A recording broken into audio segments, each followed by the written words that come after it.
नमस्कार दोस्तों, आपका मेरे YouTube चैनल लीगल चैप्टर में हार्दिक स्वागत है। आज हम डिस्कस कर रहे हैं UP land law code 2060 chapter number 4 के सेक्शन 24 में, जिसके हम डिस्कस कर रहे हैं डिस्प्यूट रिगार्डिंग बाउंड्रीज। कि अगर कोई बाउंड्रीज के रिगार्डिंग कोई डिस्प्यूट आता है तो उसमें कैसे कैसे वो सेटल होता है, क्या प्रोसीजर रहता है, वो हम इस सेक्शन 24 में डिस्कस करेंगे। सेक्शन 24 में जैसा होता है कि एसजीओ जो होता है वो डिसाइड करता है डिस्प्यूट को।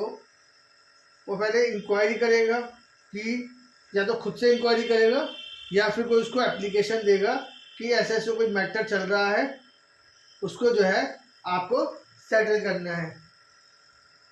उसको इंक्वायरी को सेटल करने के लिए सबसे पहले वो क्या बेस लेगा, वो मैप चेक करेगा, सर्वे चेक करेगा, जो भी रिवाइज हुए हैं provision of UP consolidation holding act 1953 के थ्रू, उनको चेक करेगा। यदि ये पॉसिबल नहीं है तो बाउंड्री जो है वो डिसाइड होगी एक्चुअल पोजीशन के बेस पे।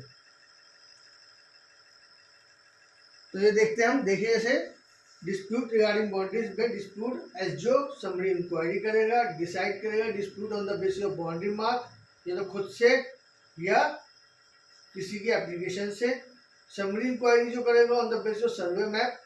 सर्वे मैप कौन सा होगा, यूपी कंसोलिडेशन एक्ट के हिसाब से।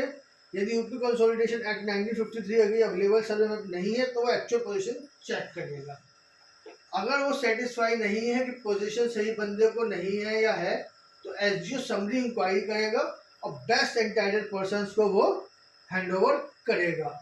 अगर वो चेक करता है कि पोजीशन रॉन्गफुली हुआ है तो वो फोर्स यूज कर सकता है as per the provision of UP code law code, उसको एक्चुअल पर्सन को हैंड ओवर करने के लिए।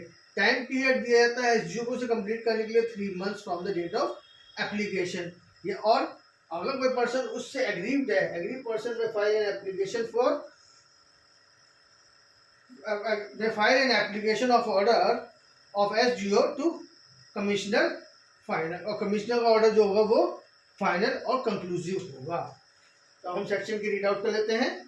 The sub-divisional officer SGO may decide the dispute regarding the boundary mark either on his own motion or on the application of an interested person by summary inquiry on the basis of survey map where they have been revised in accordance with the provision of UP Consolidation of Holding Act 1953.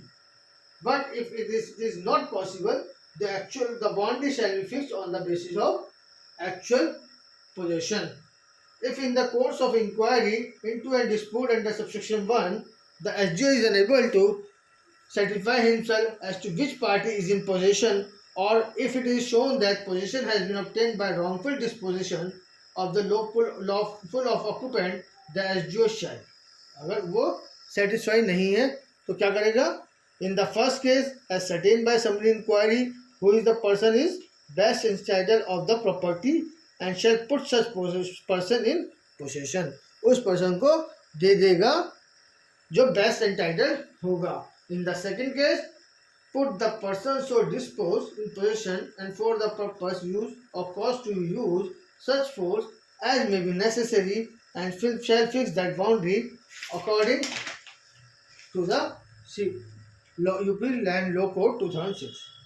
Every proceeding under this section shall, so far as possible, be concluded by the SGO within 3 months from the date of application.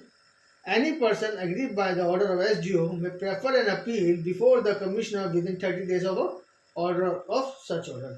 Order of the commissioner shall be the final. तो friends, हमारा section 24 खत्म होता है।